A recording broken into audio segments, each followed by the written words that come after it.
On va passer à notre deuxième témoignage, donc avec Stéphanie Giraud. Donc Stéphanie Giraud, si vous voulez bien me rejoindre. Donc un témoignage du commissariat du Massif central. Du Massif central. Ce matin, on a reçu le directeur. Vous êtes chargé de mission ressources et milieux naturels, plan stratégique d'adaptation. Non, vous êtes chargé de mission ressources et milieux naturels, pardon, au commissariat Massif central. Merci d'être parmi nous. Alors, vous aussi, vous avez eu la même démarche que le SCOT Grand Clermont, c'est-à-dire que vous êtes… Ah, ouais, ça va arriver. Ah, il y a un mot de passe.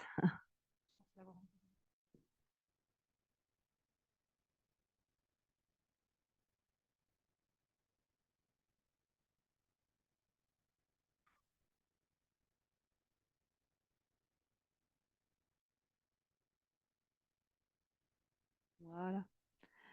Donc, je disais, la démarche pour le Massif central, pour le commissariat, ça a été la même démarche que pour le Grand Clermont. Vous êtes appuyé sur AP3C pour lancer, vous êtes en phase de lancement d'un plan stratégique d'adaptation au changement climatique, donc à l'échelle du territoire Massif central.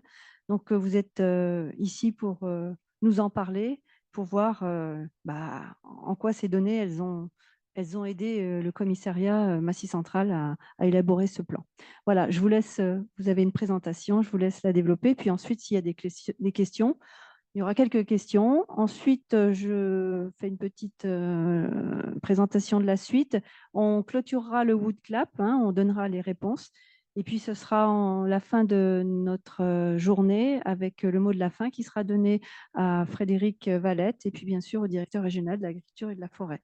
Voilà, donc je vous laisse la parole, Merci bien. Madame Giraud. Je suis la dernière à intervenir, alors on va essayer de ne pas être trop ennuyeuse et pas trop longue, parce que sinon ça va être pénible. Donc oui, j'ai aussi la mission sur l'adaptation au changement climatique, la coordination du plan. Donc par rapport à tout ce que vous avez vu avant, qui était extrêmement technique et précis, on était vraiment entre guillemets, la petite échelle quand on est en exploitation. Là, le plan d'adaptation, il est beaucoup plus large en soi, parce qu'il est à l'échelle Massif centrale. Donc, je pense qu'on vous l'a déjà dit plusieurs fois et on le redit, mais je le redis quand même. Les effets du réchauffement climatique sont déjà visibles, avec des conséquences plus ou moins graves selon les territoires. Et ces impacts vont continuer à s'accroître avec une augmentation de plus 4 degrés prévue d'ici la fin du siècle. C'est la TRAC, donc la trajectoire de référence qui a été retenue par le gouvernement. Et ça nécessite forcément une adaptation des territoires. Donc, la loi climat et résilience de 2021, elle nous oblige à nous adapter. Et c'est une très bonne chose. Donc, on a un article qui prévoit que les comités de massif vont travailler dessus. C'est à moi de faire passer, c'est ça? Oui. OK.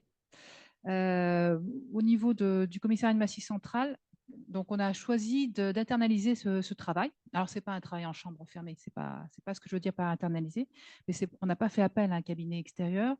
On a plutôt voulu, dans un souci de sensibilisation, de mobilisation, faire travailler les membres du comité de massif. Alors, quand dans les membres du comité de massif, il y a plusieurs collèges, donc vous allez retrouver des élus, bien sûr, des socioprofessionnels, des chercheurs, des associations, donc il y a quand même un public relativement hétéroclite.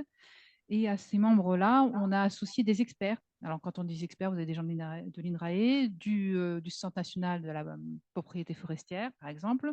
L'ARS est là aussi, Atmo, les agences de l'eau, etc. Donc, au besoin, on en a plusieurs. On a également les commissions et les groupes de travail thématiques qui existent, qui sont associés. Alors, commissions, elles sont aussi obligées par la loi. On a la commission mobilité, transport et mobilité, une commission espace urbanisme et une commission sur les produits de montagne. Parce que là, on va retrouver notamment toute la partie agricole. On a des groupes de travail qui sont là aussi, donc eux aussi sont étroitement associés à ce travail-là pour être sûr que ce qu'on dit, ça soit raccord avec les gens des différentes filières, pour qu'on ne soit pas en inadéquation et qu'il n'y ait pas un rejet à la sortie du produit. Le pilotage, il est assuré par le commissariat de massif et l'animation par l'agence d'urbanisme Clermont, aujourd'hui Massif Central, donc qui travaille aussi avec le Grand Clermont sur différentes choses. On bénéficie de l'appui de l'ADEME et du CEREMA. Donc ça, c'est quand même pratique aussi. Pourquoi on fait ce plan? Alors, outre l'obligation légale qui est là, mais en fait, c'est bien tombé. On est bien content. Ce qu'on en attend, nous, c'est d'aboutir à une stratégie prospective qui définit des orientations et des objectifs Ça servira à la révision du schéma de massif. Un schéma de massif, c'est le document un peu comme la Bible des comités de massif. C'est un document d'orientation stratégique. Voilà. On espère obtenir un plan d'action avec des solutions vraiment concrètes pour enrichir le programme financier actuel, puisqu'il y a un outil financier qui est adossé au schéma et à la convention interrégionale. Donc celui actuel, mais également le post-2027, puisque cet outil se finit en 27. Et ben, au-delà de 2027, quelles seront les actions qui nécessiteraient d'être poussées et soutenues par le commissariat et engager dès à présent une sensibilisation, mobilisation pour embarquer les territoires du massif et épauler leur travail d'adaptation au changement climatique. La méthode, c'est simple. On s'est inspiré de la démarche TACT de l'ADEME, donc trajectoire d'adaptation au changement climatique des territoires, qui est disponible pour tous. On a quand même travaillé aussi avec le CEREMA, on a vu des outils, la boussole, etc., qui sont des outils qui seront aussi valorisés. On a souhaité aussi que ne pas se limiter à la partie changement climatique, c'est-à-dire en profiter pour aborder l'ensemble des changements globaux, c'est-à-dire que l'effondrement de la biodiversité fait partie des notions que l'on doit retenir dans le travail, et y compris la limite de ressources, quelle qu'elle soit, par rapport aux différents territoires. Et bien sûr, on a intégré les projections produites pour le projet AP3C, qui nous semblaient être les plus adéquates pour travailler à nos échelles. Alors, si on parle du planning, donc alors là, vous avez les 4 étapes. C'est un planning prévisionnel qui part de mars 2024, la première réunion, jusqu'à janvier 2025. Non, si tout va bien, on espère faire proposer ce plan au comité de massif. Donc, 4 étapes sur un an avec 8 réunions. On en a 6 du groupe de travail spécifique et 2 où on retrouve l'ensemble des commissions et des groupes de travail pour leur présenter ce qui a été fait, amender, corriger, enrichir le travail. Voilà. Aujourd'hui, l'étape 1, elle est réalisée. Elle était très importante avec 4 réunions et elle a permis d'aboutir à un diagnostic de vulnérabilité du massif central. Très prochainement. C'est dans cette étape que vous avez contacté, vous êtes appuyé sur la C'est ça. AP3C. Voilà. Donc, je vais le développer après. Étape 2, elle est en cours, c'est la définition de la trajectoire et la stratégie d'adaptation. Mais ça peut se faire que lorsqu'on a vraiment une conscience de ce qui va se passer. Et c'est effectivement, si on entre dans le vif du sujet, l'apport d'AP3C dans l'élaboration de ce plan. Alors, l'avantage, c'est que ce sont des données climatiques qui sont au service de l'analyse territoriale pour prendre la mesure, de ce qui s'est déjà produit. Donc, ça, on le voit dans la partie bilan en 1980-2020, puisqu'on a fait des calculs grâce à Vincent Caillez là-dessus. 2, de ce qui va se produire, à minima, je le redis, à l'échéance 2050. Donc, on est dans la prospective. Et troisièmement, des spécificités et différences territoriales. Parce que évidemment, ce n'est pas toujours évident pour tout le monde. Quand on parle, on dit on est sur une projection globale. Et oui, mais non, ça ne se traduit pas forcément partout pareil.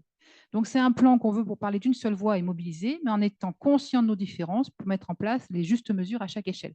C'est ce qu'on espère qui va être retenu également par les acteurs et les territoires. Donc, première étape, on a commencé à travailler sur un massif tout en nuances. En effet, on regarde la taille du massif central et la diversité des aléas et vulnérabilités. Une sectorisation a été produite avec le climatologue pour mieux cerner les réalités présentes et futures sans avoir pour ambition de traiter l'ensemble des mesures locales. On a constitué 6 secteurs avec 2 stations par secteur. Ils sont représentatifs d'une partie du climat des zones considérées. Ces sous-ensembles, on va le redire, ont pour vocation de traduire des tendances moyennes qui peuvent être en deçà ou au-delà des réalités très locales. Je préfère préciser, sinon je pense que Vincent me tirera les oreilles, donc on va le redire. Donc 6 secteurs, vous les voyez, on est parti du Morvan à la Montagne Noire parce que c'est quand même large et vous voyez qu'il y a des différences qui sont relativement importantes.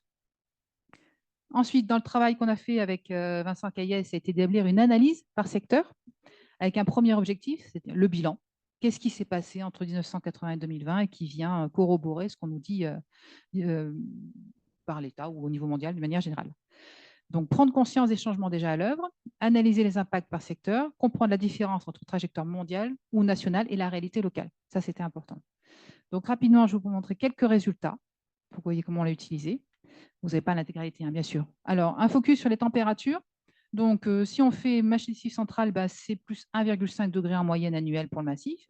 Mais si on regarde, c'est quand même des variations notables selon les secteurs et les saisons. L'été, on a des augmentations qui vont de 1,1 degré dans le secteur cœur de massif à 2 degrés dans le Morvan et la Montagne Noire.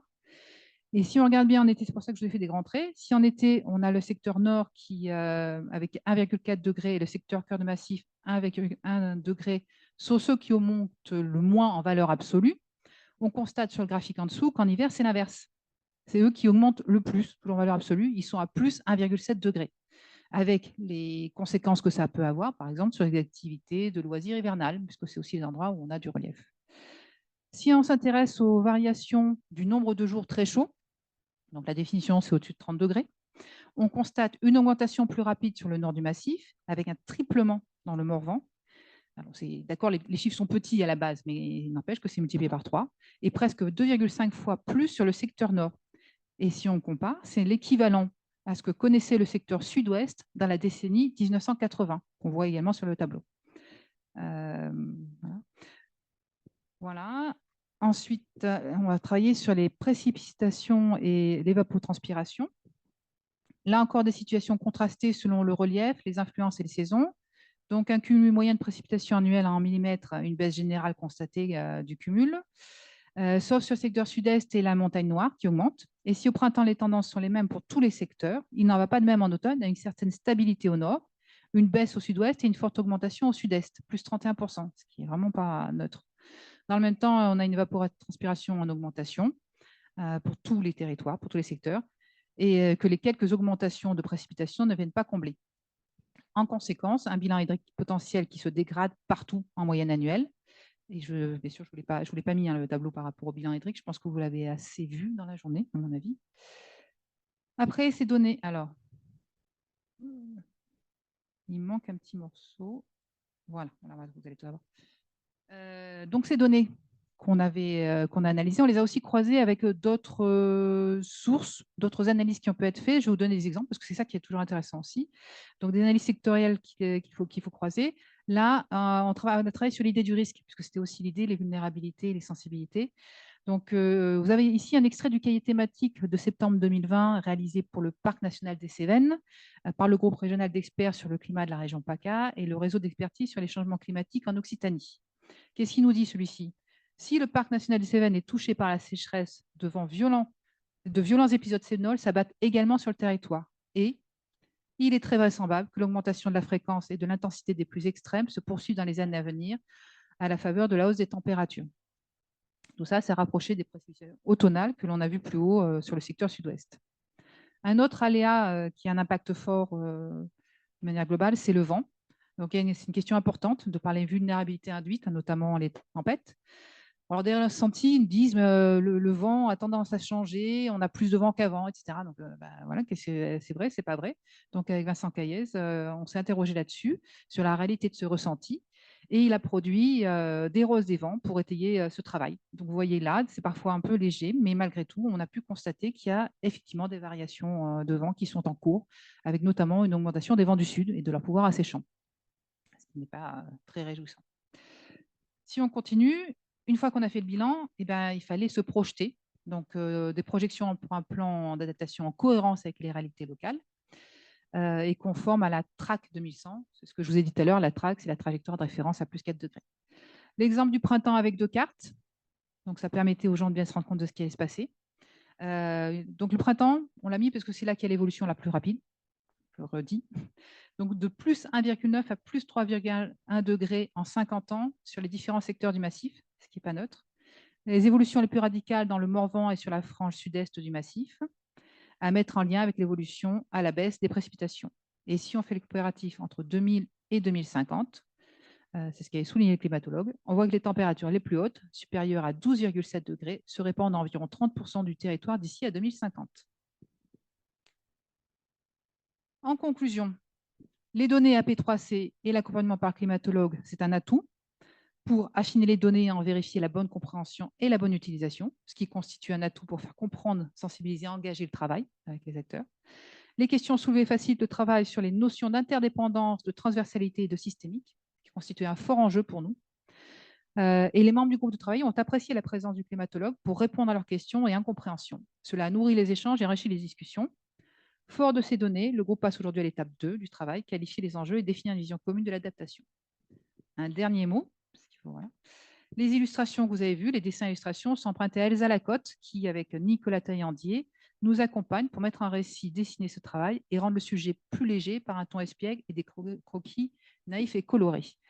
Et franchement, je vois les acteurs, ils sont contents parce que des fois, c'est quand même un peu lourd. c'est lourd et parfois angoissant aussi. Donc, eh bien, merci beaucoup, Stéphanie Giraud. Est-ce que vous avez quelques questions? Bon, le temps presse, mais s'il y a une ou deux questions, et puis après. Oui, je vous en prie. Merci. Moi, j'ai une petite question. Donc, Violaine Magne, je suis chargée de stratégie climat pour Clermont-Auvergne Métropole. Alors, moi, je suis les travaux d'AP3C depuis plusieurs années, quoi. Je trouve que c'est vraiment un travail passionnant, mais j'ai une petite question méthodologique. En tant que collectivité, nous, l'ADEME, c'est vraiment l'autorité qui fait référence, évidemment, sur les questions climatiques, avec sa méthode TACT, dont vous avez parlé. Et donc, du coup, moi, je me demandais quel lien est fait entre les travaux là, qui nous ont été présentés et les réflexions également et les scénarios de l'ADEME, et notamment comment vous avez fait le lien entre ces deux approches, finalement, puisque l'ADEME, elle est très GIEC. Donc voilà, comment vous avez travaillé dans ce sens-là? Alors, sans difficulté, de manière, voilà, on n'a vraiment eu aucun problème quand on a discuté avec l'ADEME en disant, voilà, on voudrait s'inspirer. Alors, je dis bien s'inspirer, hein, puisque du fait de ce qu'est le comité de massif, qui est quand même un organe qui n'a pas de compétences propres comme vous, collectivité, on n'avait pas les mêmes enjeux, et puis en plus, on n'a pas un territoire qui nous permet de descendre à cette échelle très fine. C'est strictement impossible, on regarde les moyens. Donc, on n'a eu aucun souci, ça, ils ont trouvé ça tout à fait pertinent d'utiliser ça. Et là, on a eu une discussion aussi, parce qu'en fait, effectivement, la TRAC, c'est plutôt des trajectoires, sauf que nous, on va partir sur une trajectoire. Alors, au début, ça avait grincé un peu, et finalement, même l'ADEME se dit, bah oui, mais voilà, le gouvernement a arrêté une trajectoire de référence. Donc, il faut bien qu'à un moment ou l'autre, on s'aligne les uns et les autres sur cela. Et ça n'empêche pas effectivement après les territoires de travailler sur différentes trajectoires s'ils le souhaitent pour regarder des évolutions diverses. Mais voilà. Et qui sont peut-être plus précises qu'au plan national. Des trajectoires qui sont peut-être plus précises au niveau local on en parlait du GIEC qui a des grandes tendances. Là, oui, tout à fait. On est plus sur du terrain. Voilà, les données climatiques d'AP3C sont beaucoup plus précises localement. Voilà, elles sont locales, elles tiennent compte sur du un relief, territoire elles tiennent compte des précis. influences de beaucoup de choses, ça, il m'a dit. Après, on a regardé aussi, on avait fait ce calcul parce qu'on s'est posé la question. Oui, AP3C est aussi complètement conforme à la TRAC, c'est-à-dire plus qu'à degré à 2100, ce qui était important pour notre stratégie. C'est ce qui nous a été présenté par Vincent ce matin. Une dernière question, puis après, vraiment, on passe au mot de la fin. Oui. Excusez-moi, c'était une question justement pour voir si j'avais bien compris ce que vous venez de dire par rapport à la trajectoire que vous avez retenue. Est-ce que c'est une trajectoire RCP 6, 7, 8.5 ou